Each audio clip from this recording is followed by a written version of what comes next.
Melbourne, Novak Djokovic underwent surgery to fix an elbow problem 12 months ago and in the process seems to have also eradicated any remaining glitches in his game, handing out a mauling to Rafa Nadal in the Australian Open final on Sunday. With his record 7th crown at Melbourne Park, Djokovic moved ahead of Pete Sampras to third on the men's list of most Grand Slam titles, 15, and probably more poignantly just 2 behind Nadal. Roger Federer is still out in front with 20, and the debate on the sport's greatest player has mostly centered on the Swiss master and the Spaniard. But Djokovic has most certainly thrown his hat into that ring, and the mark remains a motivation for him.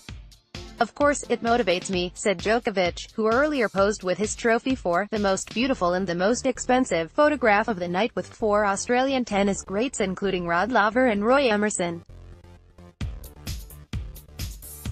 "Playing Grand Slam's biggest ATP events is my utmost priority in this season and in seasons to come. How many seasons are to come? I don't know. I'm not trying to think too much in advance. I do want to definitely focus myself on continuing to improve my game and maintaining the overall well-being that I have, mental, physical, emotional, so I would be able to compete at such a high level for the years to come, and have a shot at eventually getting closer to Roger's record.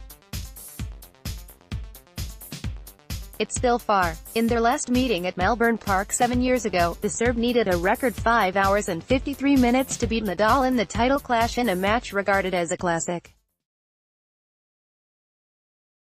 On Sunday, he needed little more than a couple of hours to clinch his 15th Grand Slam trophy in third in succession after winning Wimbledon and the US Open.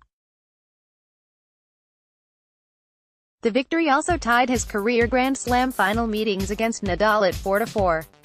The biggest challenge for Djokovic this year will come at the French Open once again from Nadal, where the 32-year-old has won a record 11 titles. "I have to work on my game, my clay court game, a bit more specifically than I have in the last season," said Djokovic, who completed his first no slam in 2015-16. "I am already playing better. But, I mean, clay specifically in order to have a chance and shot at the title. The ultimate challenge there is to win against Nadal."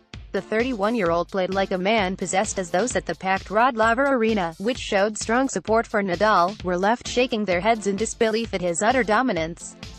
Djokovic had 5 breaks of serve while conceding only a single break point against an opponent who was yet to lose a set en route to the final. He committed 9 unforced errors while hitting 34 winners, often under pressure and off balance. That was after giving away only 5 unforced errors in his semi-final thrashing of Lucas Pouille. "Back-to-back semi-finals and finals, I think I made 15 unforced errors in total in 2 matches, he said. "It's quite pleasantly surprising to myself, as well, even though I always believe I can play this way, visualize myself playing this way. At this level, as I said, under the circumstances, it was truly a perfect match." Roy